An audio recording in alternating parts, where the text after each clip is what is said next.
வணக்கம். இன்று முக்கியமான செய்திகள் ஒரு நிமிடத்தில். இது உங்கள் 1 மினிட் தமிழ் நியூஸ்.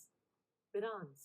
தெற்கு பிரான்சில் ஓர் பகுதியில் ஒரு பெரிய காட்டு தீயால் 2000 ஹெக்டேர் மரங்கள் எரிந்துள்ளன.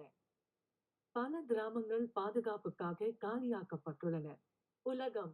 அமெரிக்காவில் டெக்சாஸ் மாநிலத்தில் கடும் வெள்ளத்தில் 100-க்கும் மேற்பட்டோர் உயிரிழந்துள்ளனர். மீட்பு பணிகள் தொடர்ந்து நடைபெற்று வருகின்றன. இலங்கை. இன்று இலங்கையின் பொருளாதார நிலை நல்ல வளர்ச்சியில் உள்ளது என்று ஐநா கொடுத்துள்ளது.